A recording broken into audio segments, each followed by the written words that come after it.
welcome to the deep dive. Today we're going to tackle a really tricky question. Why is real change so hard to achieve? Even in democracies, You'd think once a country transitions to a system where everyone gets a vote, things would become more equal.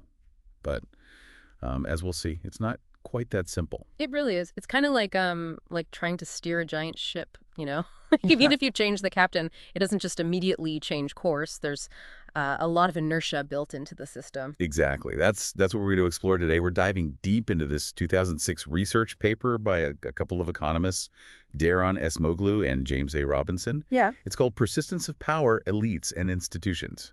And the title might sound a little dry, but trust me, the insights are anything but. Oh, yeah. It's a fascinating paper. What I find really interesting is how they use this theoretical model to explain why economic systems often stay the same. Even when the political systems go through big changes, right? It's like, think about a country that transitions from a dictatorship to a democracy. But certain economic patterns, especially the ones that benefit the elite, they just seem to stick around. Okay, so let's break down this model a bit. It imagines a society with two main groups. Yeah. The landed elites who own most of the resources and the workers who rely on their labor. Right. And the big decision these groups face is, what kind of labor institutions are we going to have? Is it going to be competitive markets where workers have more say? Or will it be a system of, labor repression where the elites can kind of exploit workers? It's like a constant tug of war. Right. Between these two groups. On one side, you have, the workers fighting for fair wages, decent working conditions. And on the other, you have the elites who are trying to, maximize their profits, even if it means keeping wages low or taking away workers' rights. And Acemoglu and Robinson argue that whoever wins this tug of war depends on who has the political power. Okay, but isn't political power pretty straightforward? Yeah. Like you either have it, like in a dictatorship, or you don't, like in a democracy. Yeah. Well, not necessarily. That's where it gets really interesting. Acemoglu and Robinson, they distinguish between two different kinds of power. De jure power, which is the official legal power, enshrined in constitutions, laws, and so on. Right. And then there's de facto power, which is more like unofficial influence. So de jure power is like being the officially elected president. Yeah. And then de facto power is more like, I don't know, like being a lobbyist, a powerful lobbyist who can influence decisions behind the scenes. Exactly. You got it. De facto power, it operates through things like, lobbying, control over the media, sometimes even the threat of violence. It's the ability to influence what happens, even if you're not officially in charge. And here's where the model gets really interesting. Get me with it. They argue that when a country becomes a democracy, the elites, they see their de jure power kind of slipping away, right? Oh, right. So they ramp up their investments in de facto power to compensate. They realize they might not be calling the shots directly anymore, so they find other ways to hold on to their control over the economic system. It's like they're losing ground on the official battlefield, so they resort to these, guerrilla tactics. Exactly. A perfect analogy. And that leads to a phenomenon that Acemoglu and Robinson call invariance. They show us in this model a scenario where even though de jure power shifts to the citizens, with democracy, the chances of those labor repressive institutions staying in place are basically the same whether a country is democratic or not. Wait, so even with democracy, there's a chance the system will still be rigged in favor of the elite. Yeah. That's unsettling. It is. And that's precisely why understanding these dynamics is so important. We can't just focus on having elections. We have to think about how power operates below the surface. It's not that democracy is meaningless. It's just more complex than we often think. So what does this mean for us in the real world? Are we just stuck in this system where elites always have the upper hand, no matter what kind of government we have? Well, not necessarily. Acemoglu and Robinson, they didn't create this model to make us feel hopeless. They actually suggest some ways we might be able to break this cycle of persistence. And that's what we'll delve into, next. Okay, I'm all ears. Tell me there's hope. There is. But first, let's add some nuance to this picture. The model we talked about, it's a bit simplified. So Acemoglu and Robinson, they actually create a few variations of this model to account for some real-world, complexities. Okay. Like, for instance, what happens if democracies can actually put limits on how much de facto power the elites can actually use? Like, imagine if there were, really strong campaign finance laws to prevent the wealthy from having too much influence on elections. Yeah. Or really tough regulations to stop monopolies from forming. Exactly. When democracies can effectively limit the elite's de facto power, they're much more likely to create systems that actually benefit workers. Yep. But it's not a one-time fix. Right. It's a constant push and pull between, the democratic forces who are trying to level the playing field and the elites who are constantly trying to tilt it back in their favor. So it's like this ongoing tug of war with both sides constantly trying to gain influence. Exactly, exactly. And then, in another variation, they look at what happens if changing the economic institutions just takes time. Hmm. Even when a group has the political power to do it, think about it like trying to turn a giant ship. Yeah. Doesn't happen instantly, right? No. So even if workers gain political power and they want to implement policies that benefit them, those changes, they might take a while to really take root and make a real difference. So even if workers gain political power and want to implement policies that benefit them, it might take a while for those changes to actually take effect. Exactly, precisely. This makes democracies more, well, sticky, meaning they're less likely to revert back to systems that benefit elites. But it also highlights how even well-intentioned reforms, they can take time to really have an impact on people's lives. Okay, so we've got this tug of war between, elites and democratic forces. Yeah. And even when there are shifts in power, those changes can take time to work their way through the system. What else do we need to consider here? Well, this is where it gets really interesting, a little scary even. Right. Ismoglu and Robinson introduced this idea of captured democracy. Capture democracy. That sounds ominous. It is. It's the scenario where it's much harder to change the overall political system, like switching away from democracy once it's in place, Okay. than it is to influence specific economic policies within that system. Okay. The model predicts a scenario where democracy persists. You still have elections, all the trappings of a functioning democracy, but the elites still manage to dictate economic policies in their favor. So, like, the facade of democracy is there, Yeah. but behind the curtain, it's the same old power dynamics at play. That's a great way to put it, yeah.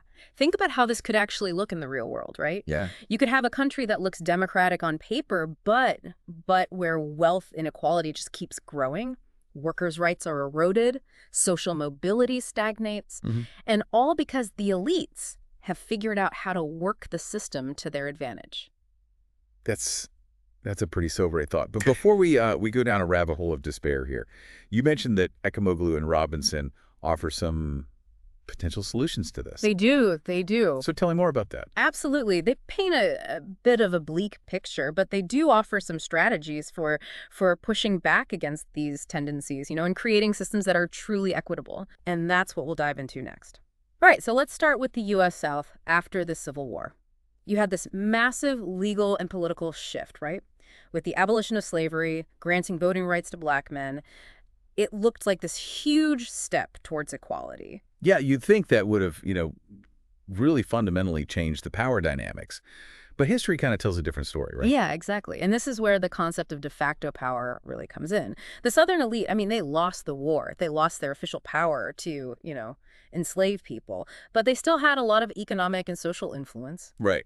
They still had the land, the businesses, the, deep-rooted social networks. It's like the roots of the old system were still there. Yeah. Even if you, pruned the branches. Yeah. Yeah, that's a great analogy. They used that influence to create a system that, while it wasn't slavery in name, it still kept black people, largely disenfranchised and economically dependent. Things like sharecropping, debt peonage, vagrancy laws, all these mechanisms designed to, limit black people's options and keep them tied to the white landowners. It's a reminder that changing laws doesn't automatically change, mindsets or those deep-rooted power structures. Absolutely. And it wasn't just about economic control either. They also used violence and intimidation to suppress black political participation. The Ku Klux Klan and other white supremacist groups, they terrorized black communities, and lynchings were, well, horrifyingly common. It's hard to believe that happened, not that long ago in a country that prides itself on democracy and freedom. Yeah, it's a dark chapter in American history, and it really shows how fragile progress can be. I mean, this system of racial apartheid, it effectively continued in the South for decades. It wasn't until the civil rights movement of the 1950s and 60s, with these courageous activists and their strategic use of nonviolent resistance that this system finally began to crumble. A powerful example of how collective action can, challenge even the most entrenched power structures. For sure.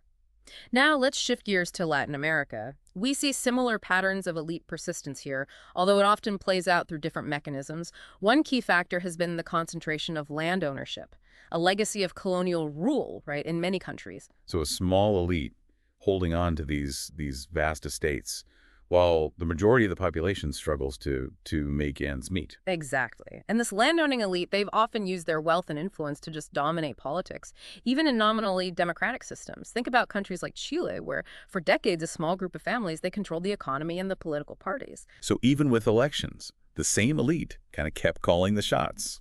That's the idea. They did this through a combination of legal maneuvers, like influencing tax laws, property rights, but also more informal means, patronage, clientelism, and sometimes, well, even outright corruption or coercion. It's a reminder that democracy is more than just, the act of voting. It's about making sure that everyone has a real chance to participate and that the system isn't rigged to favor a select few. Now, Liberia, as we mentioned before, offers a particularly stark example of this elite persistence. There you had this tiny group of Americo-Liberians descended from freed American slaves who basically ruled the country like their own private, well, fiefdom for over a century. It's mind-boggling how such a small minority could hold on to power for so long, Yep. especially in a country that was, supposedly a republic. Well, they did it through a combination of, I guess you could say, ruthlessness and savvy. They monopolized the economy, they controlled the government, and they used both subtle and overt forms of repression to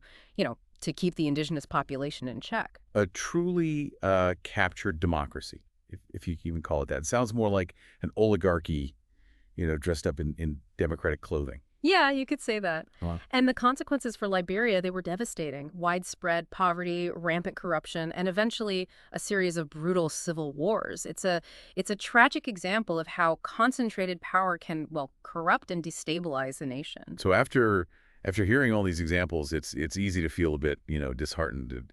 It seems like no matter what kind of political system you have, there's always this risk that a powerful elite will find a way to maintain their grip on things. I understand that feeling. Yeah. But it's important not to give in to despair. Remember, Esimoglu and Robinson's work, it's not just about, pointing out the problem. It's about understanding how power works so we can figure out ways to push back against it. Okay, so they offer some solutions, right? Let's talk about those. What can be done to prevent elites from, capturing democracies and rigging the system to benefit them? Well, they propose two main approaches. The first is to limit the elite's de facto power, that unofficial influence they have behind the scenes. So basically, make it harder for them to pull strings and manipulate the system to their advantage. Exactly. This could involve things like, campaign finance reform to reduce the influence of money in politics, strengthening the rule of law to ensure everyone plays by the same rules, and tackling corruption to make sure decisions are made, well, in the public interest, not just for private gain. It's like creating a system with checks and balances, not just on paper, but in practice. That's the idea. The second approach they suggest is to try to reduce the stakes for the elites. If they have less to gain from controlling economic institutions, they'll be less likely to invest in all that de facto power in the first place. So it's not just about, constraining their power. It's also about reducing their incentive to always it. Right. This could involve things like, promoting competition in the economy, reducing barriers to entry for new businesses, and making sure everyone has access to education and opportunity. It's about leveling the playing field, so to speak. It sounds like a tall order, Well, especially when you consider, how much power and wealth these elites often have. it is. It's a challenge, for sure, but it's not impossible. I mean, history is full of examples of societies that have managed to challenge elite power and create systems that are more equitable. It requires a combination of factors, Hmm. political will, strategic reforms, and crucially collective action from citizens who are demanding a fairer system. Speaking of collective action, that seems to be like a recurring theme in all these historical examples, right? Whether it's the civil rights movement in the U.S. or movements for land reform in Latin America, people coming together to demand change seems to be a crucial ingredient in breaking these cycles of persistence. Absolutely. Esmaglu and Robinson, they really emphasize that collective action is essential for counterbalancing the power of elites.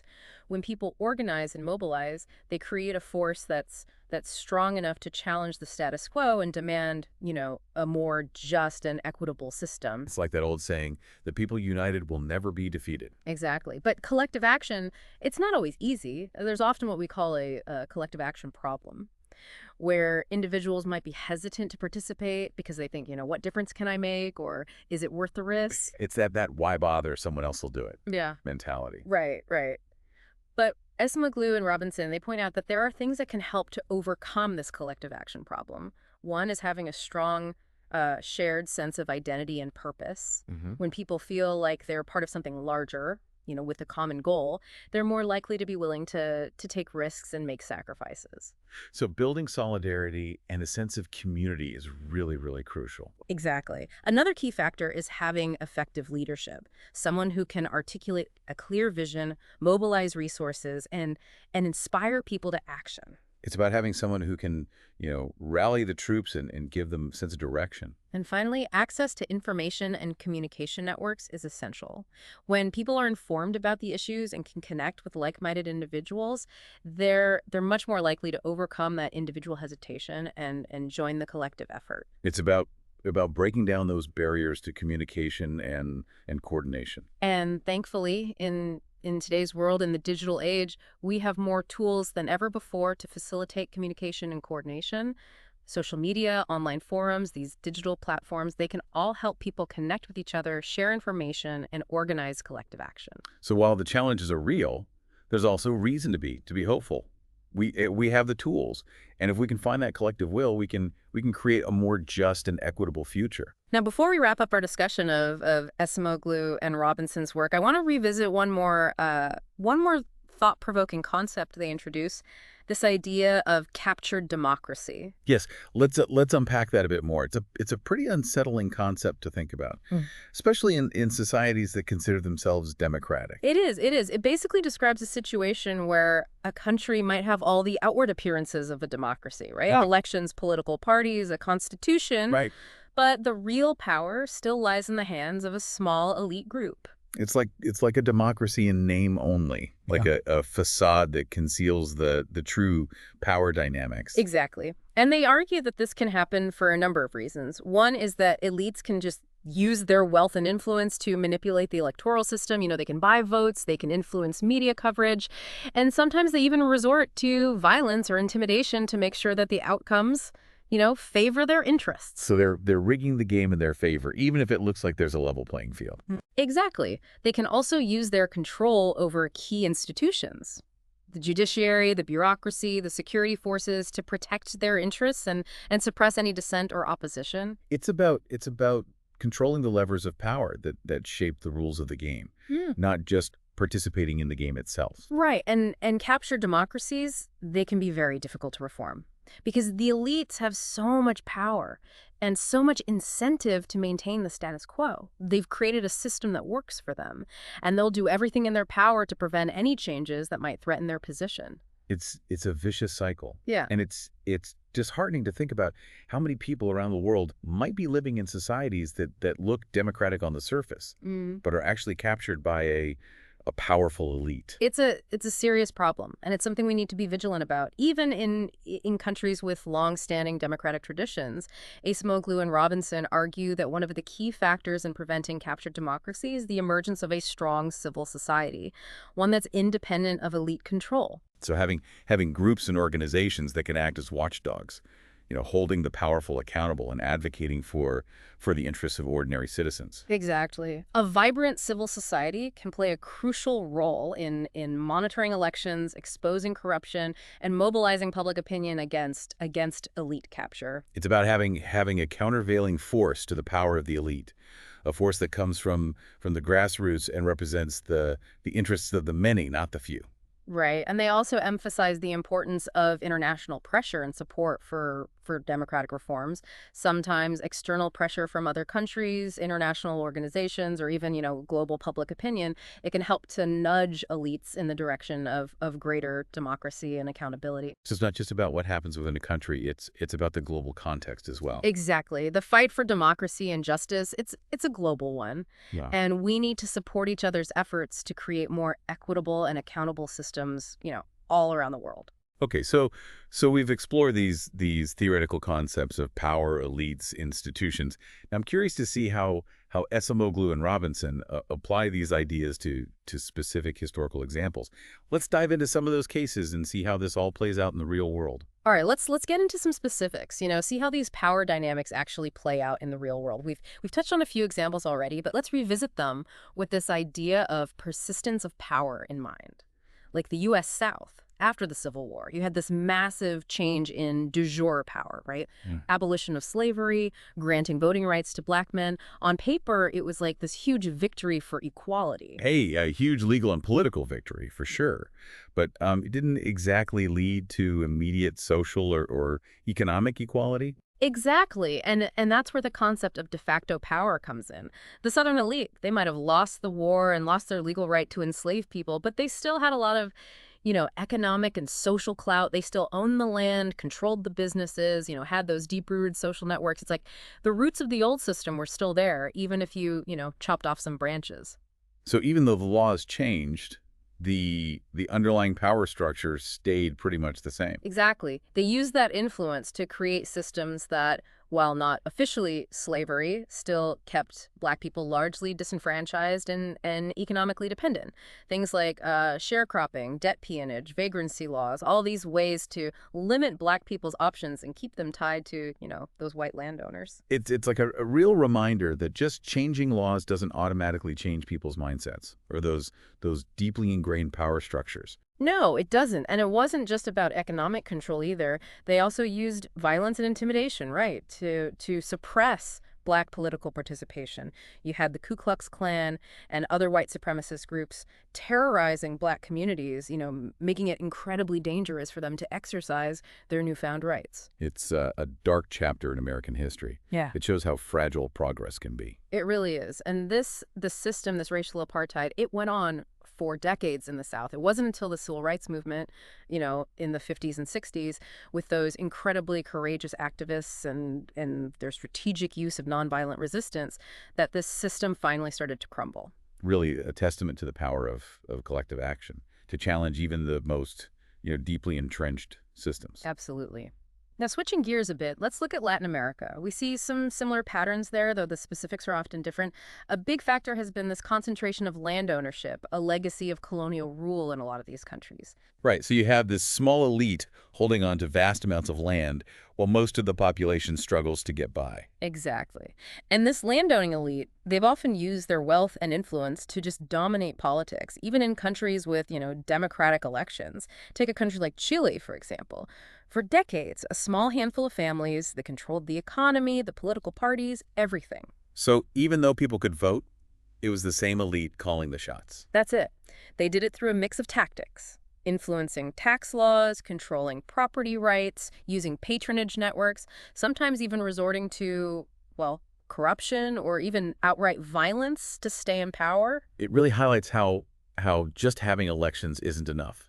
It's about making sure everyone has a real chance to participate and that the system isn't rigged to favor, the few. Well said. And then we have Liberia, which we've talked about a bit already, a really stark example of this elite persistence, this tiny group, the Americo-Liberians, descendants of freed American slaves. They basically ruled the country like it was their own personal, well, property for over a century. It's incredible how such a small minority could hold onto power for so long, especially in a country that was, at least on paper, a republic.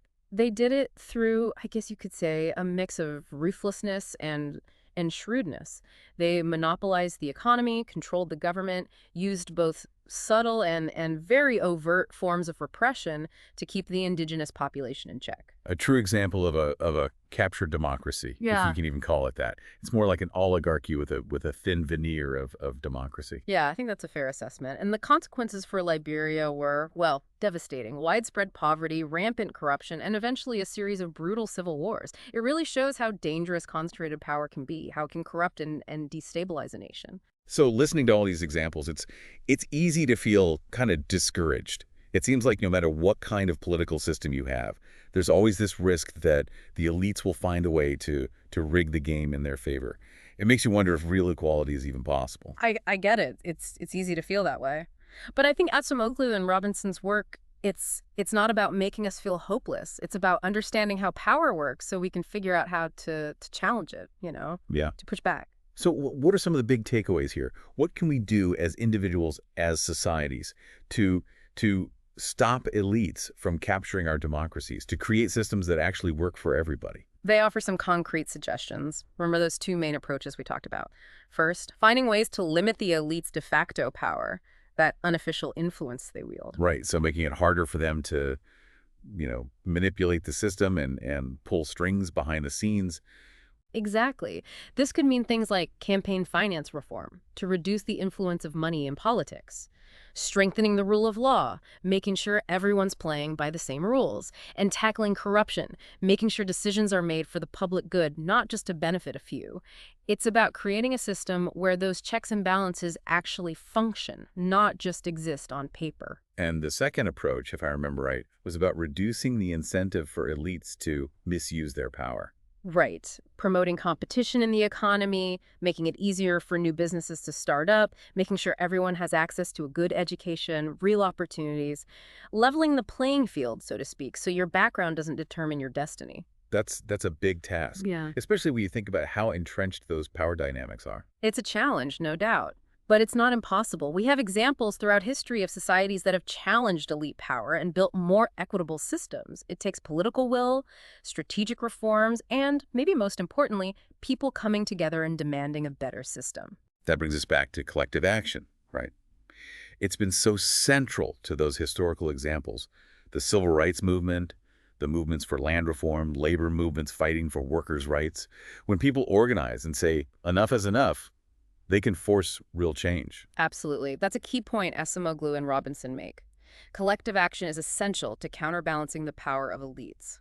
When people mobilize, they can create a force strong enough to challenge the status quo, demand a more just system. There's that saying, I think it was Margaret Mead who said, never doubt that a small group of thoughtful, committed citizens can change the world.